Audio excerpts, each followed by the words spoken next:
Hello दोस्तों, मेरा नाम है अजय और आज मैं आपके लिए बीएसटीसी सेकेंड ईयर की प्रोजेक्ट एक केस स्टडी लेकर आया हूँ।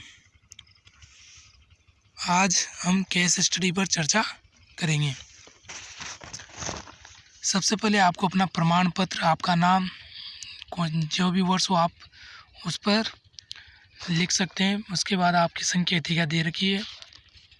संकेतिका आपको पहले भर लिखने के बाद संकेतिका को भर लेना है। यहाँ बताया गया है सर्वे होता क्या है और प्रोजेक्ट और केस स्टडी। देखो केस स्टडी से आशय क्या है। केस स्टडी में उन बालकों का अध्ययन किया जाता है जो मानसिक पीड़ित या अविकसित होते हैं, जैसे कोई क्रोधी बालक, नशा करने वाले बालक, घमंडी बालक एवं चोरी करने वाले बालक के व्यवहार व अनुभवों का अध्ययन किया जाता है। साथ ही बालक की रुचियों, आदतों एवं व्यवहार का पता बालक से, माता पिता से पता लगाया जाता है। उसके बाद केस स्टडी मतलब व्यक्तिगत अध्ययन। तो ये आप सबको लिखते हुए चलना है। केस स्टडी के उद्देश्य क्या होते हैं, जैसे बालक की मृत्यु को जानना, इसका उद्देश्य होता है। बालक के व्यवहार में वांछित परिवर्तन लाना। केस स्टडी का उद्देश्य बालक की रुचियों का विस्तार करना, बालक की संपूर्ण जानकारी एवं समाधान, बालक को उचित मार्गदर्शन देना, बालक को सामाजिक प्राणी बनाना, बालक का सर्वांगीण विकास करना। ये केस स्टडी के उद्देश्य होते हैं। व्यक्तिगत अध्ययन क्रमांक, यहाँ पर आपको आपके जिस विद्यालय में आप पढ़ा रहे हो, इंटर्नशिप जहाँ पर लग रही है, वहाँ पर किसी एक विद्यार्थी का आप चयन करोगे, ऐसे विद्यार्थी का। फिर उसका नाम लिखोगे, उसके पिताजी का नाम, जन्मतिथि, जिस विद्यालय में आप अध्ययनरत हो उस विद्यालय का नाम, कक्षा किसकी है, उसका स्थायी पता, प्रमुख समस्या क्या है, वो समस्या आपको लिखनी है। फिर बालक के घमंडी होने के स्पष्ट कारण, जैसे मैंने यहाँ पर प्रमुख समस्या ली है घमंडी। बालक के घमंडी होने के स्पष्ट कारण एवं प्रभाव क्या है। पहले परिवार से हो सकता है, माता पिता के व्यवहार का बालक पर प्रभाव। संयुक्त परिवार, एकल परिवार भी बालक को प्रभावित करते हैं। ये आपको लिख लेना है और स्क्रीनशॉट लेते हुए चलना है दोस्तों।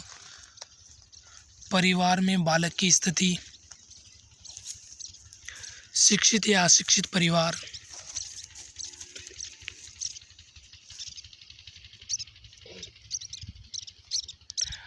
माता पिता एवं अन्य परिवारजनों का विद्यार्थियों के संबंध में,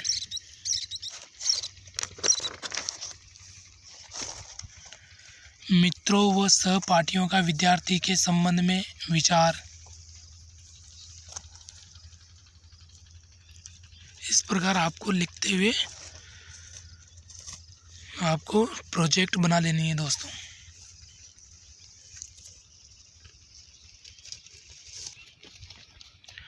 बालक की स्वयं की रुचियाँ,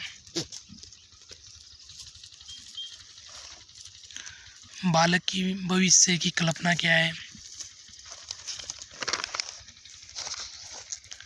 उपरोक्त आंकड़ों से निम्न कारण स्पष्ट हुए, जैसे कि माता पिता के व्यस्त होने पर ध्यान नहीं दिया जाना, माता पिता के धनी होने से बालक में घमंडी स्वभाव उत्पन्न होना, माता पिता के घमंडी होने पर बालक का भी घमंडी होना।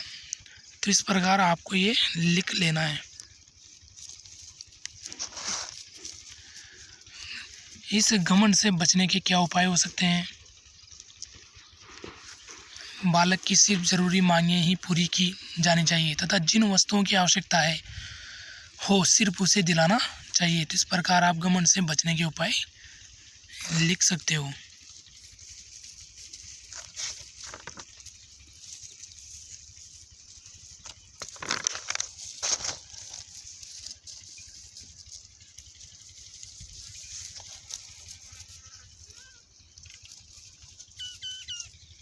फिर यहाँ पर आपको निष्कर्ष निष्कर्ष लिख लेने हैं। जैसे केस स्टडी में उन बालकों का अध्ययन किया जाता है जो मानसिक रूप से पीड़ित होते हैं।